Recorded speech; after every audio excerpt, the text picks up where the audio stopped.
visits, each candidate has made Florida a pivotal stopping ground. President Obama has been there 12 times. Mitt Romney has been there 13 times. The Real Clear Politics polling average shows a virtual tie. Governor Romney slightly ahead, about 49 to 48. Steve Bousquet is Tallahassee bureau chief of the Tampa Bay Times. And Steve, it's my understanding that you have some numbers, maybe from your paper, that shows the race isn't maybe as tight as Real Clear Politics would have it. That's right. Florida is clearly trending in Mitt Romney's direction, according to a poll that the Tampa Bay Times published over the weekend, John. It was unusual and a unique thing, a unique undertaking for my newspaper. We polled voters in the bellwether section of Florida, the I-4 corridor, which runs from Tampa Bay across the state to Daytona Beach.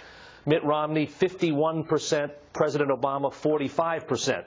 Now, President's people have said that in none of their polling there shows him lower than 47% in the state of Florida, but our poll had Romney up by 6 points in the I-4 corridor. And that I-4 corridor is really the prize in Florida, isn't it? I mean, that's what both candidates are struggling to win. It is. It's where the candidates spend most of their time. Bill Clinton has campaigned for President Obama in Orlando. It's where Tampa is located. Swing voters, independents, working moms, growing Hispanic vote.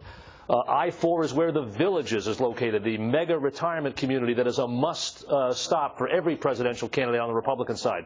So it's big, and it includes the two of the biggest media markets in the state, Tampa and Orlando.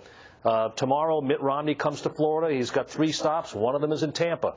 Seems like it's rare that a hurricane that causes destruction in this country doesn't visit Florida. But Hurricane Sandy really didn't do much to that state. So you've got early voting underway. No problems right now as far as weather goes, right?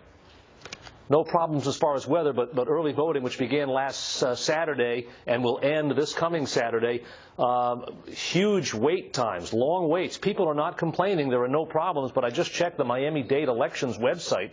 Some of their sites have 3-hour wait times. People are waiting in line for 3 hours to vote early. But the weather down here is great today. Why the interest? I mean, why not? I'm just curious. Why not, if you've got a 3-hour wait, why not come back on Election Day or something like that and cast your ballot then? Yeah, that's a good point. But people, especially Democrats, more than Republicans, the statistics bear that out. Republicans prefer to vote by mail or absentee. Democrats prefer early voting. And your highest early voting turnouts, John, are in Democratic-leaning counties like Miami-Dade. The other thing is that we have a historically long ballot in Florida. And if there is to be problems on Election Day, it's going to be the fact that the precincts, even though many more precincts are open on Election Day, a lot of people are going to be going in there and seeing that long ballot for the first time, and they're going to take their time voting, and the lines are going to get longer. Steve Bousquet works for the Tampa Bay Times, the bureau chief there in the state capital of Tallahassee. Steve, thank you. Thanks, John.